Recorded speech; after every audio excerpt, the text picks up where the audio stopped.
Kannur പയ്യാവൂരിലെ school കെട്ടിടത്തിൽ നിന്നും വീണ് മരിച്ച 17-കാരി അയോണ മോൺസന്റെ അവയവങ്ങൾ ദാനം ചെയ്തു.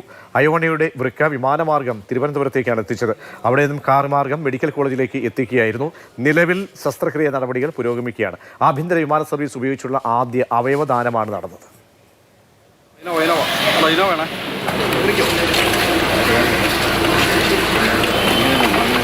കണ്ണൂർ ആസ്റ്റർ മിംസിൽ ചികിത്സയിലിരിക്കെ ഇന്ന് പുലർച്ചെയാണ് അയോനയുടെ മസ്തിഷ്ക മരണം സ്ഥിരീകരിച്ചത്. കുടുംബം അവയവങ്ങൾ ദാനം ചെയ്യാൻ അനുവാദം നൽകിയതോടെ വിമാനമാർഗം വൃക്ക തിരുവനന്തപുരത്തേക്ക് എത്തിക്കുകയായിരുന്നു. വിമാനത്താവളത്തിൽ നിന്ന് ഗ്രീൻ കോറിഡോർ ഒരുക്കിയാണ് അവയവം തിരുവനന്തപുരം മെഡിക്കൽ കോളേജിലേക്ക് എത്തിച്ചത്. കേസ് ഓട്ടോ വഴി അവയവം സ്വീകരിക്കാൻ രജിസ്റ്റർ ചെയ്തിരുന്ന യുവതിയാണ് സ്വീകർത്താവ്. ആഭ്യന്തര വിമാന സർവീസ് ഉപയോഗിച്ചുള്ള ആദ്യ അവയവദാനമാണിത്. അവിടുന്ന് സമയബന്ധിതമായി ഇവിടെ കൊണ്ടുവരണം. ഹെലികോപ്റ്ററിൻ്റെ കുറച്ച് സാങ്കേതിക ബുദ്ധിമുട്ടുണ്ട്. അത് കാരണം നമ്മൾ കൊമേഴ്ഷ്യൽ എയർക്രാഫ്റ്റ് പറ്റുമോ നോക്കി. അങ്ങനെ ഇൻഡിഗോയെ കോൺടാക്ട് ചെയ്യും. ഇൻഡിഗോ നമുക്ക് സീറ്റ് പ്രൊവൈഡ് ചെയ്യുകയും ചെയ്തത്. പരിയാരം മെഡിക്കൽ കോളേജിൽ നിന്നുള്ള ഡോക്ടർ നമിതയുടെ നേതൃത്വത്തിലുള്ള സംഘവും അനുഗമിച്ചു.